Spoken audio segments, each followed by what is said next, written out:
Mukunda jewellers వారి Purvi gold and diamonds November 1న KPHBలో ఘనంగా ప్రారంభం. ఓపెనింగ్ ఆఫర్ గా ప్రతి 3 లక్షల కొనుగోలుకు ఒక బంగారు నాణెం ఉచితంగా పొందండి.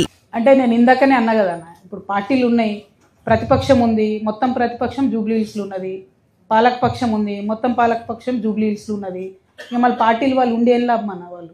మేము అడిగేటోళ్ళం ఒకళ్ళం ఉన్నాం, అడుగుతున్నాం, సమస్య ఏమైనా తీరుతుందేమో చూద్దాం. పాలిటిక్స్ ఎప్పుడైనా ఒక సంవత్సరం చేసుకుంటే సరిపోద్దన్న, ఇప్పుడు అంత అవసరం లేదు. ప్రజలకు హెల్ప్ అయ్యే పనులు చేయాలనుకుంటున్నాం. ఒక సంస్థగా జాగృతి ఎప్పుడైనా కూడా రాజకీయమే మాట్లాడింది, రాజకీయపరమైన అంశాల మీద బలంగా కొట్లాడినాం, అదే చేసుకుంటాం. చూద్దామన్న, అప్పుడు ఫ్యూచర్ నాకు తెలియదు కదా అని ఎట్లుంటుంది. జూబ్లీ హిల్స్ ఎన్నికతో మాకు సంబంధం లేదండి, అదో చిన్న ఎన్నిక అన్ఫార్చునేట్గా వచ్చింది, మాకు సంబంధం లేదు ఆ జూబ్లీ హిల్స్ ఎన్నికతో. అమ్మా బీసీపీ నామంతో మీరు ముందుకు వస్తున్నారు కదా, బీసీ ప్రజలంతా మిమ్మల్ని నమ్ముతున్నారా? అంటే కొంతమంది ఇంటర్నల్గా కుట్రలు పడుతున్నారు, కేసీఆర్ గారు వదిలిన బాణమే కవిత అని అంటున్నారు. అంటే ఖచ్చితంగా బీఆర్ఎస్ నుంచి బయటకు వచ్చింది కాబట్టి మిమ్మల్ని పూర్తి స్థాయిలో ఒక స్వచ్ఛంద సంస్థగా నమ్మలేకపోతున్నారు. మా బీఆర్ఎస్ నుంచి నేను బయటికి రాలే అమ్మ, బయటికి పంపించిరు, బాగా సీరియస్గా ఆలోచన చేసి సస్పెండ్ చేసి బయటికి పంపించిరు, నేను బయటికి రాలే. 1, 2 ఓన్లీ బీసీల కోసం మాట్లాడతలేను నేను, బీసీల కోసం బలంగా మాట్లాడుతూ ఇంకా మాట్లాడుతూనే ఉంటాను.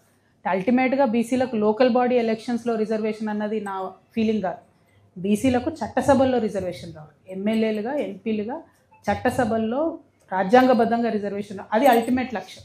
దానికోసం మొదటి స్టెప్ లోకల్ బాడీస్లో బీసీలకు రిజర్వేషన్. సో బీసీలకు సంబంధించి జాగృతి కమిట్మెంట్ ఎప్పుడూ ఉంటుంది. మిగతా సమస్యల గురించి కూడా మాట్లాడుతుంది.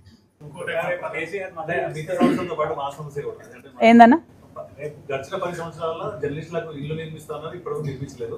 మీ జాగృతి తరపు నుంచి ఓకే, ఏదన్నా ఇంకేదో అన్నారు? నేనా ఇప్పుడు ఒక్క మాట అన్న, పార్టీలో నుండి చాలా అవమానకరంగా నన్ను బయటకు పంపించారు. ఊరేస్ట్ వాళ్ళని కూడా అడుగుతారు కదా అసలు ఏంది, ఏం సంగతి, ఏం కథ. సరే, ఓ మాటకి నేను తప్పే చేసినా అనుకుందాం అన్న, నేను ఏం తప్పు చేసినా నాకు తెలియదు, కానీ చేసిందే అనుకుందాం, అడగాలి కదా, ఒక షోకాజ్ నోటీస్ అయితే ఇవ్వాలి కదా. డైరెక్ట్గా సస్పెండ్ చేయడం అన్నది చాలా అవమానకరం అన్న. నేను కూడా తెలంగాణ బిడ్డనే, ఆకలినైనా తట్టుకుంటాం కానీ అవమానాన్ని తట్టుకోలేం కదా. అందుకే నేను కూడా ఎమ్మెల్సీ పదవికి రాజీనామా చేసిన అన్న, డెఫినెట్గా పార్టీ ప్రాథమిక సభ్యత్వానికి రాజీనామా చేసిన. నేను కేసీఆర్ బిడ్డనవడం నా అదృష్టం, 101% డౌట్ లేదు. కేసీఆర్ గారు తండ్రిగా పిలిస్తే ఖచ్చితంగా వెళ్తా. రాజకీయంగా చర్చించడానికి ఏమీ లేదు, చర్చించేటటువంటి నావ దాటిపోయింది కదా, నా టైం దాటిపోయింది. తండ్రిగా పిలిస్తే ఖచ్చితంగా వెళ్తాను. తండ్రిగా తల్లిగా వారిద్దరిని చూసుకోవడం, వారికి ఆరోగ్యపరంగా కానీ ఇతరత్ర ఏమైనా ఇష్యూస్ ఉన్నా కూడా ఖచ్చితంగా పోతాను. నేను బిడ్డని, దానిలో ఏముంది. పాలిటిక్స్ వేరు, పర్సనల్ వేరు. పొలిటికల్గా మాత్రం బీఆర్ఎస్ పార్టీతో నాకు ఎటువంటి సంబంధం లేదు. Thank you madam. జనం కోసం ఇంతగా పరితపించే మీరు, 10 సంవత్సరాలు మీరు ఎంపీగా ఉన్నారు, ఎమ్మెల్సీగా పనిచేసారు. ఇప్పటి వరకు మిమ్మల్ని నిజామాబాద్లో నియంత్రించింది ఎవరు అని చెప్పండి. మా పార్టీ, ఇంకెవరే? నేను కూడా అట్లే అనుకున్నాను, నేనే పార్టీ హైకమాండ్ అనుకున్నా. సస్పెండ్ చేసినాక తెలిసింది కాదని.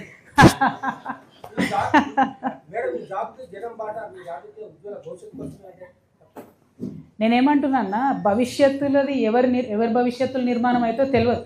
జనరల్గా ఏ రాష్ట్రంలో అయినా ఒక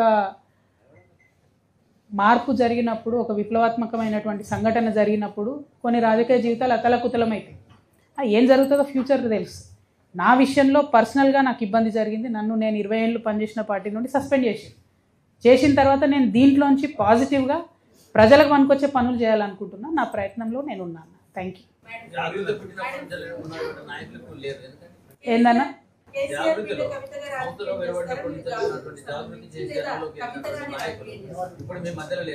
ఇప్పుడు ఒక జరుగుతుంది అన్న ఒక్కొక్కసారి. ఇప్పుడు నన్ను పార్టీలోకి వెళ్ళి సస్పెండ్ చేసినప్పుడు అందరికీ ధైర్యం ఉండదు కదా అన్న, తట్టుకొని నిలబడి ధైర్యం ఉండి ప్రజల కోసం పనిచేద్దాం అనుకునే వాళ్ళు ఉన్నారు.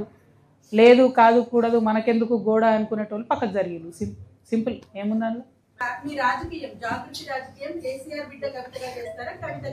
నేను చెప్తున్నా కదమ్మా, నేను ఇప్పుడు రాజకీయం చేయడం లేదు. ప్రస్తుతం నేను సమస్యల మీద పోరాటం చేస్తున్నాను. రాజకీయం లాస్ట్ 1 year చేస్తాం, అప్పుడు చూపిస్తాం ఆడపిల్లలు ఎట్లా రాజకీయం చేస్తాం. ఇప్పుడు అవసరం లేదు రాజకీయం, ఇప్పుడు ఓన్లీ ప్యూర్లీ ఇష్యూస్ మీద మాట్లాడుతాం. ఎందుకంటే మీరైనా నేనైనా పేగులు తెగేదాకా కొట్లాడినాం తెలంగాణ రావాలి. వచ్చిన తర్వాత కూడా ఇంకా వరంగల్కి అండర్ గ్రౌండ్ డ్రైనేజ్ లేకపోవడం ఏంది చెప్పు? అన్యాయం కాదా? వరంగల్ వరదలు వస్తే మునగడం ఏంది చెప్పు? ఎంత అవమానం ఇది మనకు తెలంగాణకి. నవీనోన్ ముందు జారిపడొద్దు అనుకున్నాం కదా, జారిపడ్డట్టే అయింది కదా. ఇప్పుడు ఆడ ఆంధ్ర మునిగితే మనము అనుకుంటే వీళ్ళకేం వస్తలేదని, మరి వరంగల్ మునిగింది, ఏమనాలి ఇప్పుడు?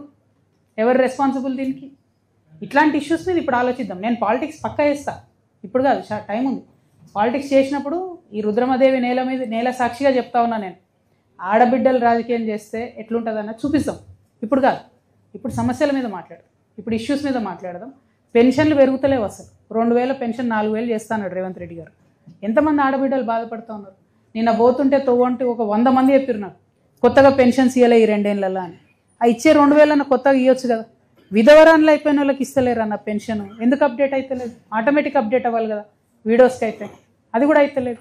సో ఇట్లాంటి ఇష్యూస్ మీద ఫైట్ చేద్దాం, పాలిటిక్స్ చేద్దాం, దాని టైం ఉంది ఇంకా. రాణి రుద్రం పుట్టిన గడ్డ పెంచి భవిష్యత్తులో మీరు ఏమైనా పోటీ చేసి వరంగల్లో సమస్యలని పరిష్కారం చూపే అవకాశం? అంటే నాకు బేసిక్ క్వాలిఫికేషన్ లేదు కదన్న, నాకు భూమి కబ్జా చేసుడు రాదు. మీ వరంగల్లో ఎమ్మెల్యే కావాలన్నా ఏం కావాలన్నా మొదలు అది ఉండాలన్నట కదా.